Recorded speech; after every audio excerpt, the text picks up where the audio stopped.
been a thriving industry for Jersey for many years. There are still many tons of potatoes that are exported, not as many as there used to be. Years ago, the farmers would go down the slipways with their horse and carts onto the beaches and harvest and cut the wrack for the season. The main use of the wrack was to spread over the potato fields during the winter. It was then felled into the soil before the potatoes were planted in late winter, early spring. Wrack was traditionally gathered by horse and cart, and the practice still continues today using tractors and trailers, although the quantity has diminished over the course of years. In the past, racking was carried out on a tremendous scale. The times of year when it could be gathered were officially laid down, as they still are. The beaches which the wrack was gathered from would be divided up into imaginary segments, and the farmers would have their area which was theirs to gather the wrack. And there were low tide marks, and only when these were uncovered would the farmers be allowed to start harvesting wrack.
The bag needs to be moved. No worries, here we are. Where would you like the bag moved to? I don't know, it's going on. Do you want it on the other?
É o creme, com certeza que é.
All those important little bits and pieces inside the carriages at all times. Not just whilst we're on the railway trip, but we will be joining the road taking us into St Aubin for the last few minutes. This is for your own safety and the safety of others. Thank you.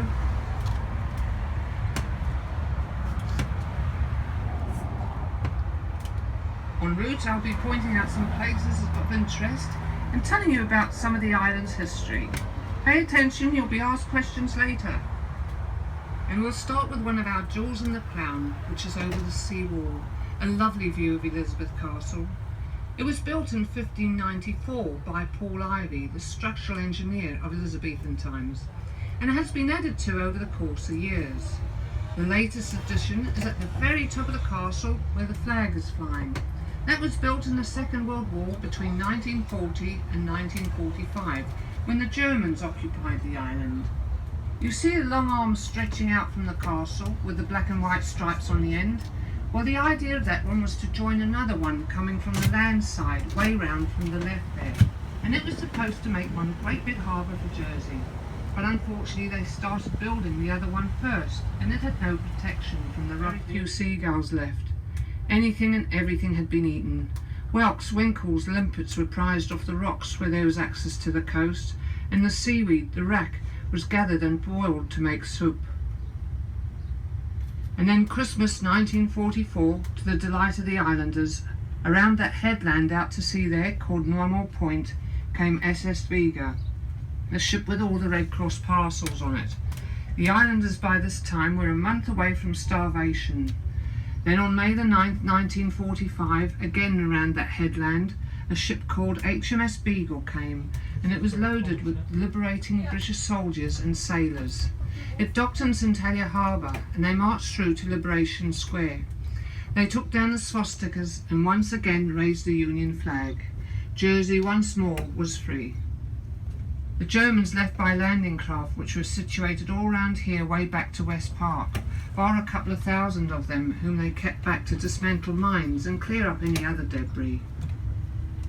2005 saw our 60th anniversary of our liberation, and Her Majesty the Queen graced us with her presence in the afternoon, and she unveiled a bronze statue of a tree, the Tree of Freedom, and this tree can be seen on our way back as we drive through the waterfront, and I'll tell you more about it then. The islanders celebrated the 60th anniversary in style, and many of the Task Force 135, the liberating soldiers, managed to get back here and march through town and help islanders celebrate.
Regent.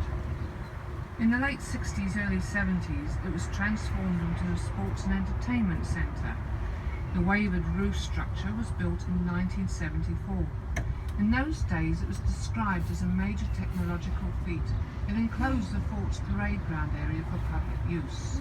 The fort stands proud today with St Helier all around it.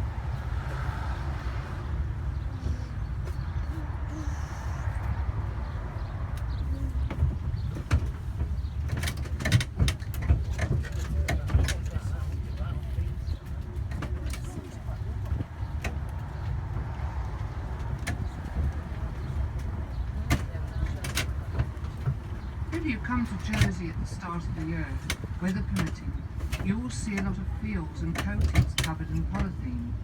Underneath are our Jersey new potatoes, our Jersey Royals. The polythene allows the potatoes to be brought on early so that they can be competitive on the early market. The Jersey new potato originally came about in 1872. There was a potato blight, a famine. Thousands of people were dying of starvation. And the farmer had an idea. He got this potato and he cut it into 7 pieces. Each piece contained an eye or an embryo, and he planted them. And when he went back weeks later, there were these most beautiful kidney-shaped potatoes, fit for a queen, and that's exactly where they went on the plate of Queen Victoria, who was at the Paris exhibition at the time. That's exactly what it was. It's been a thriving industry for Jersey for many years. There are still many tons of potatoes that are exported, not as many as there used to be. Years ago, the farmers would go down the slipways with their horse and carts onto the beaches and harvest and cut the wrack for the season. The main use of the wrack was to spread over the potato fields during the winter. It was then felled into the soil before the potatoes were planted in late winter, early spring. Wrack was traditionally gathered by horse and cart, and the practice still continues today using tractors and trailers, although the quantity has diminished over the course of years. In the past, wracking was carried out on a tremendous scale. The times of year when it could be gathered were officially laid down, as they still are.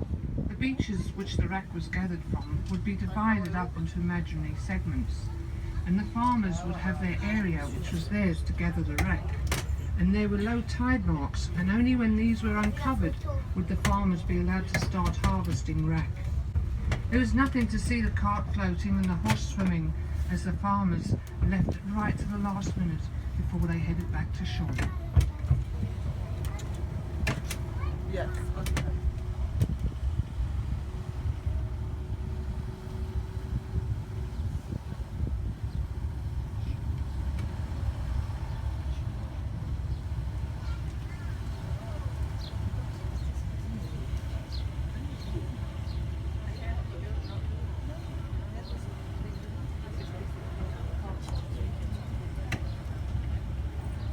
Now, Jersey has a history that goes back a quarter of a million years. We have been an island now for 8,000 years, and Guernsey have been an island for 10, so they're older than us. We are very Norman French influenced. Our road names, you will have noticed, are mostly in French, and many of our surnames are too. And if you go into the country parishes, you will see the architecture there of French Norman influence. Well, that goes back many hundreds of years when we were part of Normandy and came under Norman rule. And in those days we had a Duke of Normandy, and his name was William the Conqueror. It was known that Jersey men fought at the Battle of Hastings in 1066, but in those days it would have been on the side of the Normans. It wasn't until 1204, when King John lost his Norman lands, that Jersey was given a choice. They could stay as they were with Normandy, or bear allegiance and loyalty to the crown. Well, Jersey chose the latter, and because of their loyalty to King John all those years ago, have been given everything that makes them so unique today. We have our own taxes. That's why there's so many offshore banks and finance companies on the island. It's our #1 industry. We have our own states, our own parliament. Jersey's loyalty lies with the monarch, not with Westminster. Our own states of Jersey make the decisions of what happens on the island. Jersey is a bailiwick. The #1 person on the island is a bailiff. The word bailiff comes from the word bailiwick. The Lieutenant Governor, the monarch's representative, serves a term of office here for 5 years and is a high-ranking military man, but has no say whatsoever in the running of the island. Going back all those years, as we did in 1066 with William the Conqueror, who was our Duke of Normandy then, well, that's exactly the title the monarch holds in Jersey today, a Duke of Normandy. And if we're at an important function, we simply stand and raise our glasses, toasting the monarch, our Duke of Normandy.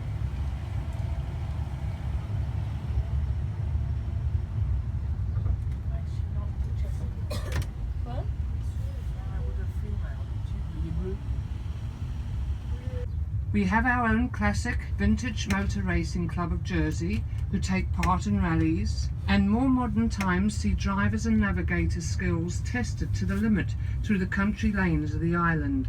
Vehicles range from minis to world rally cars. There's the Hougue Bie hill climb and sand racing too.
1997, designed by Will Alsop as an upside-down boat, which, shall I love, at the time caused quite an outcry from the locals. Our ancestors have been building boats for years, but never upside down, eh? And opposite is the Jardin de la Mer, the Gardens of the Sea, where you have a maze constructed of hedges and water features. The maze was designed by Adrian Fisher, and it was opened in July 1997. The statue of the dolphins and the divers was the same sculptor, Philip Jackson, who designed the statue in Liberation Square with the people waving the Union flag.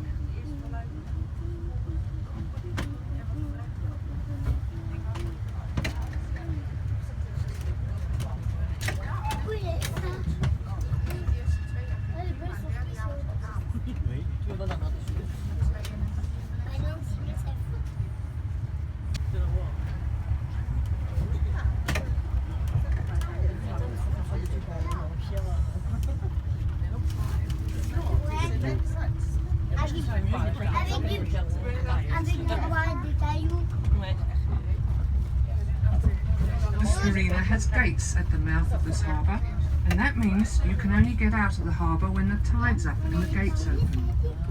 If the tide's too rough, the gates won't be opened and it will act as a storm gate, so as to protect the boats. We have 3 marinas with a total of 2,500 berths. The marinas are situated within the commercial port of St Helier, and the traffic through the area has to be closely controlled, particularly at peak shipping times. Jersey and the Channel Islands experience some of the largest tidal ranges in the world, up to 12 metres, providing yachtsmen with some of the most exhilarating sailing imaginable. From here you're not far from the passenger ferry terminals to France and England, and also our industrial shipping area, which is very important to us, as 98% of imported goods come in via our harbours.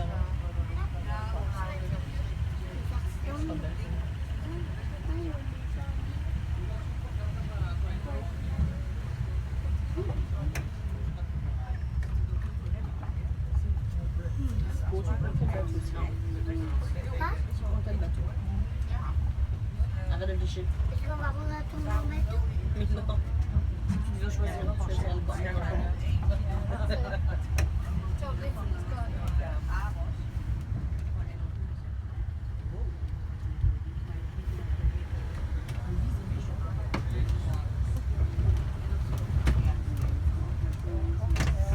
One more famous person I must mention, and that's Jersey's very own Superman, Henry Cavill. He was born and educated here and often comes over. You'll recognise him immediately. He's the one in the blue and red Superman suit, wearing his underpants on the outside.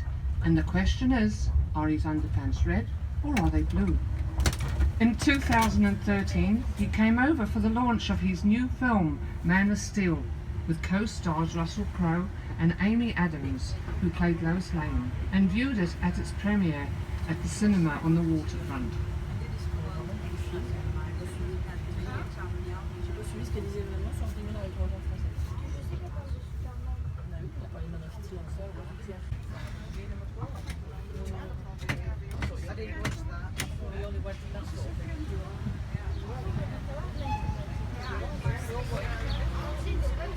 You can see the Jersey granite used in the walls and areas around here. This is quarried from the north of the island, and when the sun shines on it, it has the crystalline effect that sparkles, and it comes in lovely pastel shades. It's quite expensive granite, but apparently very easy to work with. Above the wall are some gardens, and below an underground car park.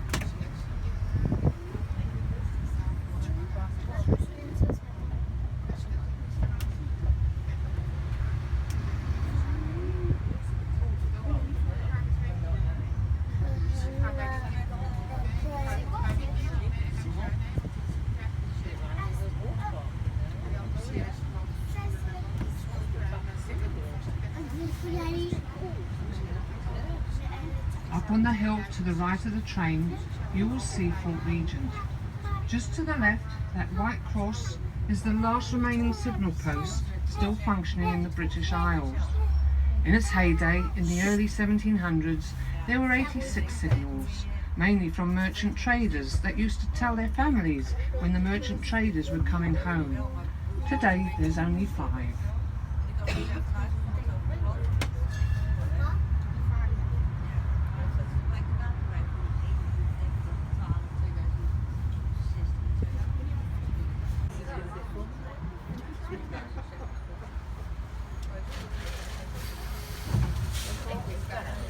Il est venu à Bruxelles.